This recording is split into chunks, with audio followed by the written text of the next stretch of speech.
he is the Woody of this trial in the sense that he is the person who kind of took over and on the defense side danced around and really gave them a difficult time getting what they wanted out of him. Real life.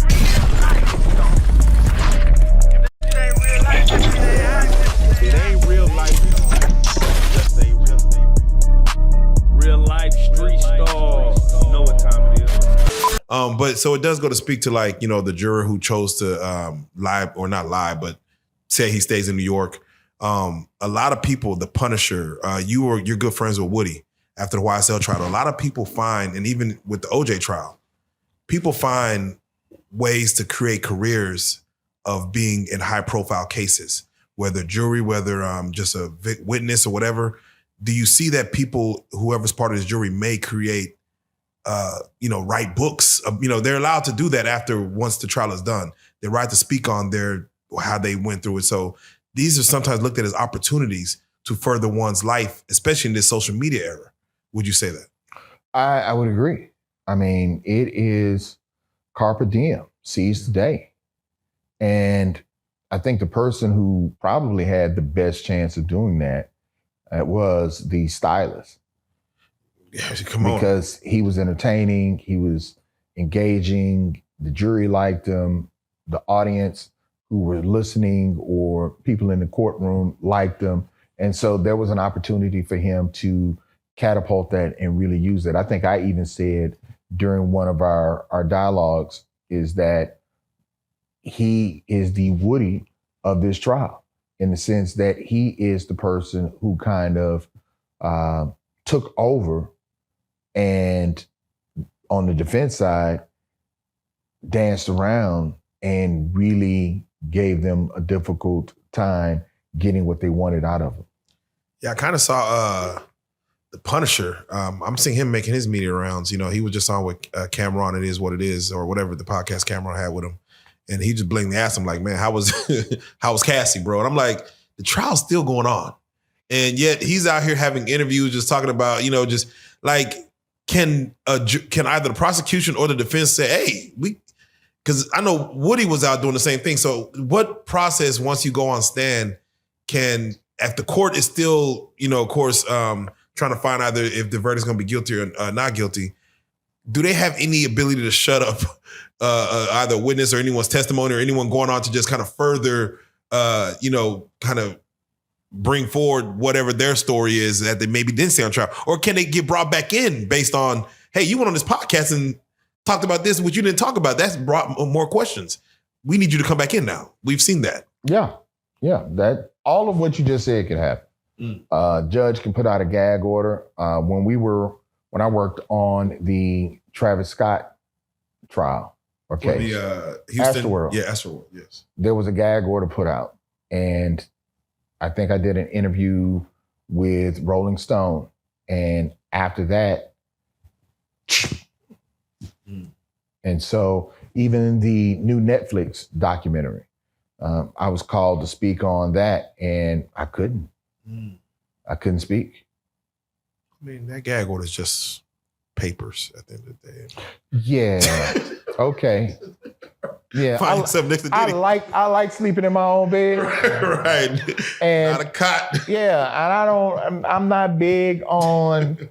No, man, I haven't slept on a cot since elementary. Come on. You know what I'm saying? That ain't my thing. And I don't even know if they have to change them things out or clean them. You can't even ask, even if you care about it. Like, it's dirty in here. Yeah. So we don't give a No, so I'm good. I'm good. Okay, that makes sense. As this trial is going forward, we're going to be jumping around as far as week 4 and week 5. But the first thing we would want to touch on is, of course, Kanye West arrives at trial to support his friend. Right. For those that don't know, how is, and especially with Diddy's trial, like, how can people come be a witness to it? We hear a lot of YouTubers are out there, a lot of content creators are out there. I know you normally need a media pass to even be part of the media to go in and kind of address it, but someone like a Kanye West, can he just go and sit in on Diddy's trial? Like, is that a thing that they'll allow? One of the reasons why the term the People's Court was framed is because everyday citizens have a right to enter into these courtrooms to see how these proceedings are going. And so even though he is a celebrity, he still has what, quote unquote, a right. The difference in this particular instance is that he may have been kept out of the main gallery only because they may feel that it will tamper with the jury.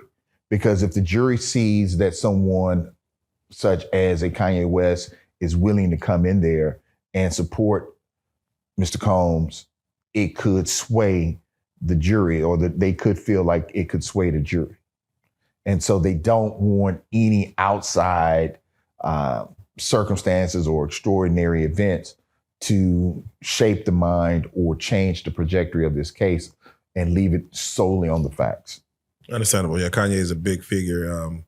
You know, it's interesting because the same day he came, they mentioned the Jane Doe, of course, whose name hasn't been revealed now, but the Jane Doe had mentioned as far as pulling up to the situation with a very well-known rapper. Mm-hmm. And I think it was the prosecution wanted to they should be able to speak on who the rapper is. No, it was the defense. The defense wanted to say, hey, we should be able to say who the rapper is.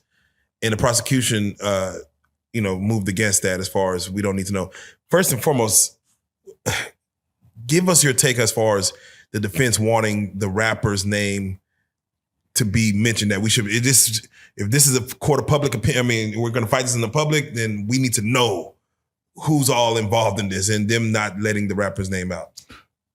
So everyone who has been to elementary school and gotten in trouble, what's the first thing that people do when they get in trouble? Kobe Bryant did it. Yeah, tattletale. I ain't the only one doing it. Yeah, you can point. Shaquille doing the same thing, right?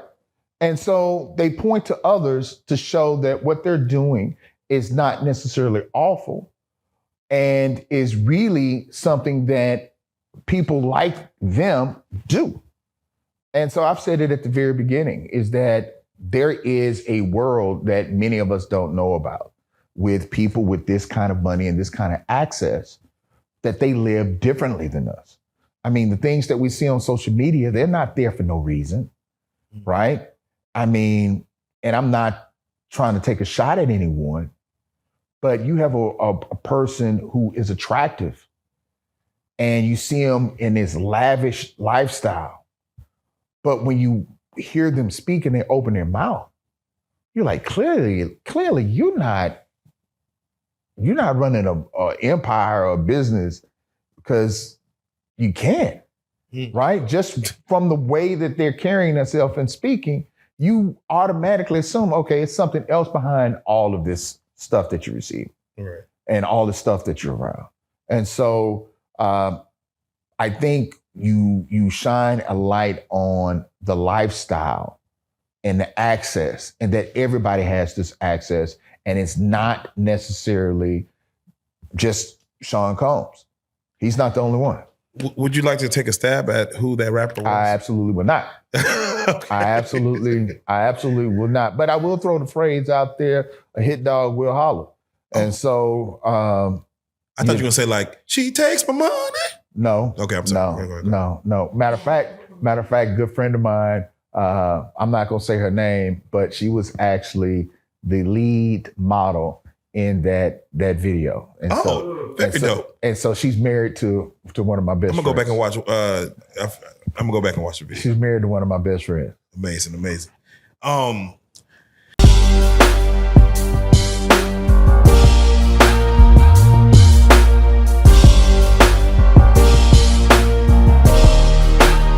Shout out RealLyfe Street Starz, nigga. Move it. Hey.